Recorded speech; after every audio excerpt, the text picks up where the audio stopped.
Today we're going to make some miniature skulls. I'm going to do some cactus garden arrangements, and I thought it might be nice to be able to have some little skulls to put in there. So this is what they look like. It's just made out of white polymer clay, which is then baked. They're all different.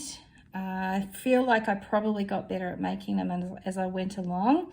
And then all I've done is, after they've been baked, I watered down some black acrylic paint and went over the skulls, especially where the little grooves and the little areas are that are the little details, and then I wiped off the excess, and so it gives them a weathered look.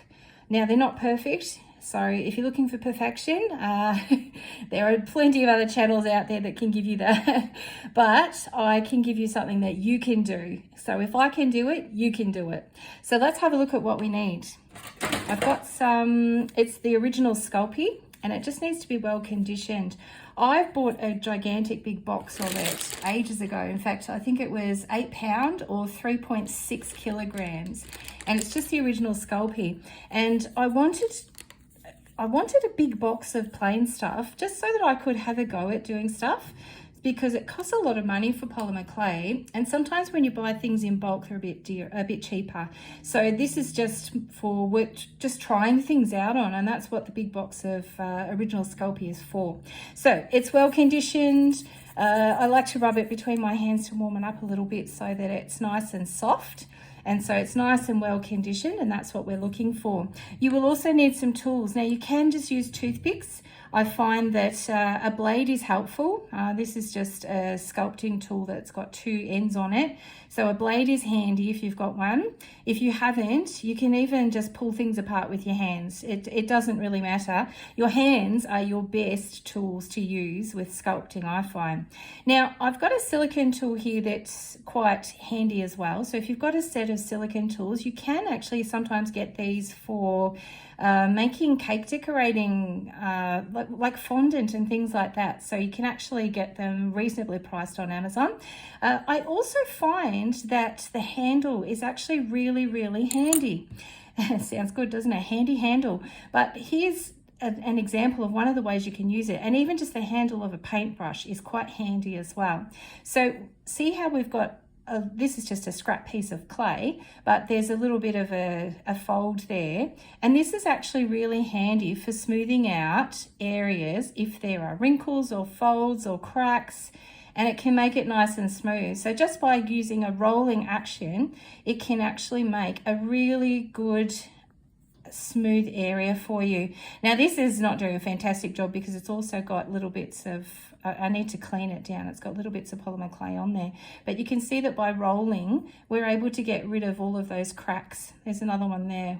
So if you see what happens when you roll it, it makes it nice and smooth. So it's quite handy. All right, so let's get started. So we need to grab a piece of polymer clay. Now, this is all trial and error. I'm not an expert, but I had a go at making those little skulls, and I'm quite happy with them. So I'm going to roll it into a ball. So to roll it into a ball, you can see I'm going in a round action with my hands, and I've got that ball of clay in the palm of my hand, and it just makes it nice and round. So then what we're going to do is to make it, I'm actually pinching with these two fingers here and those two on top, and I'm making it into, it's almost like a rectangular cylinder. So you can see there, and I'm trying to put a bit more pressure down this end because I want it to be narrower. So if we're just pushing and making it into a nice cylinder, we're leaving the top there nice and rounded because the skull is a little bit rounded on top. And I've just had a little look at some pictures on Pinterest just to get some ideas of what the shape of the skull is. So if you can have a look there, you can see that it's a bit narrower down this end and it's a bit wider up here. So I'm just going to make that nice and round. Now, if you are better at sculpting and using a blade to cut parts off, please feel free to do that. Like I said, I'm not an expert in any way, shape or form. I've just been fiddling, and this is something that's worked for me. Now, once you've got it to that stage and you're happy with it, I'm going to use my thumbs to indent where the eye sockets are going to go. So I'm just pushing there, and indenting so that I've got a place to put my eye sockets.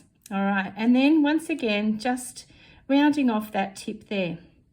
All right, the next part, when you're happy with that stage, and that looks okay to me, is to get, I'm going to use my silicone tool here and to put some, I don't know if they're nostrils, but down towards where the nostrils would be, we're going to put just a couple of small ridges in there. All right, like that. Then we're going to get our blade or our toothpick, whatever you're using, and we're going to do the Y shape here. So I'm going to start going down the front, down the middle there. I'm going to take it up a little bit higher, just pressing down. And then we're going to put the top of the Y in there like that. There we go. And please feel free to have a fiddle with that until you're happy with it. But we're just going to put that Y shape there. Now, whilst you're fiddling, it's going to get out of shape. So feel free to neaten it up a little bit. All right, now we're going to do the eyes. So I'm going to grab that silicone tool again. Doesn't really matter what you use. You could easily use a matchstick. And on the side there, I'm just going to press that in, and it gives almost like a little triangular divot there.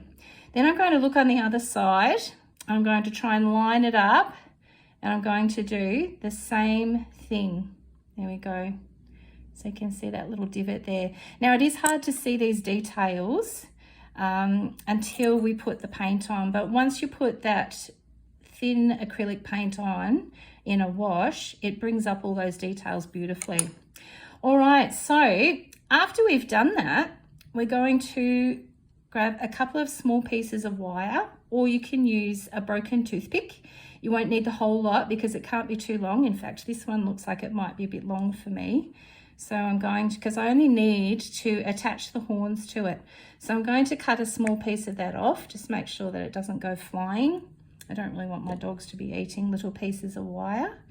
And then put it into where you believe the horn's going to go. There's one.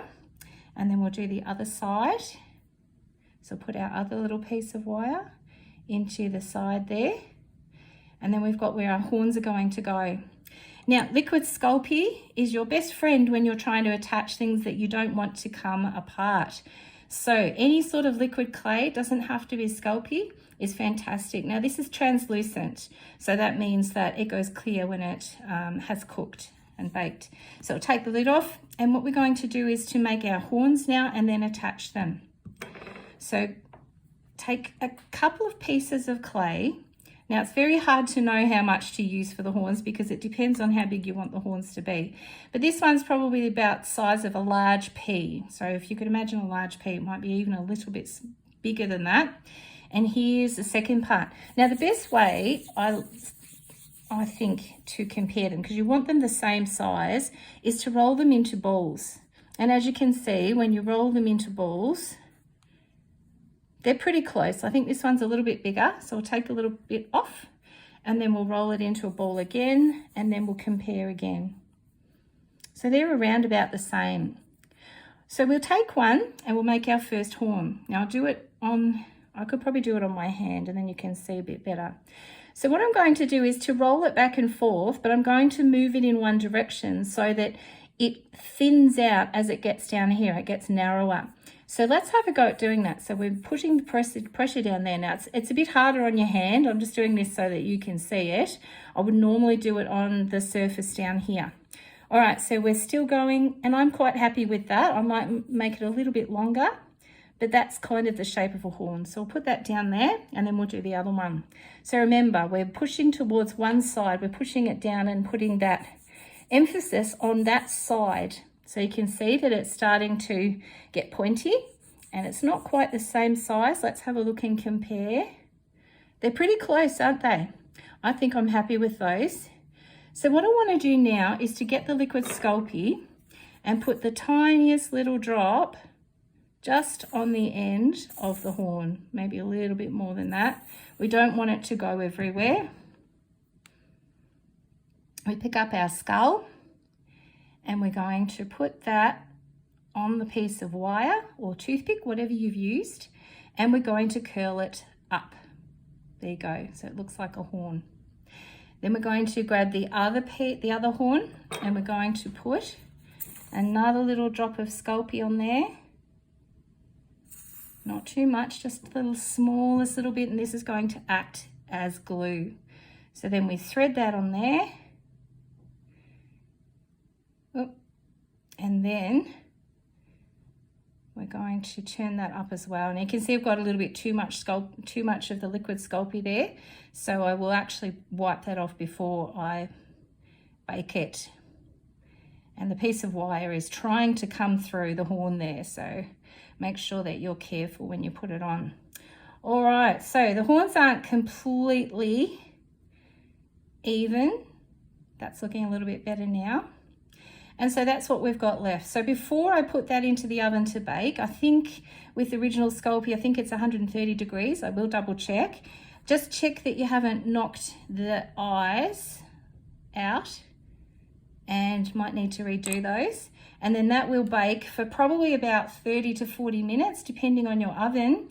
And then when I take it out, that's when I need to let it cool and then water down some black paint and just brush it on and then wipe off the excess. And so when you wipe off the excess with a damp cloth, what you're left with is just the paint in the little grooves and the little imperfections. And we want it to not look perfect because we want it to look like it's been weathered and lying out in the desert for a long time. So there we go. That will be baked. And when it's baked, it will look something like this one. So this is one of the ones that I've done previously. And you can see it's nice and hard. You can hear that on there. And so it goes nice and hard. Now, if you have any trouble with your horn sticking, which you shouldn't because of liquid Sculpey, please make sure that you, if they do come loose, put some super glue in there. But with the liquid Sculpey, it shouldn't be an issue. So when I put together some desert gardens, I will include some of these, and I'll try and do a video of that too so that you can see what it looks like. That's the finished product, and this is the one that's going to go into the oven and get baked. I hope you enjoyed that, and I would love to see photos of yours, so please feel free to put in the comments photos if you've made some skulls as well. I would love to see yours. I should have a go at doing different types of animal skulls actually. Living in Australia, I should probably do some kangaroos or something else that is native to Australia. But I just thought that this was the traditional one, and I thought that would look good in a desert garden. So have fun with yours. I would love to see your pictures. Okay, I'll see you next time. Bye.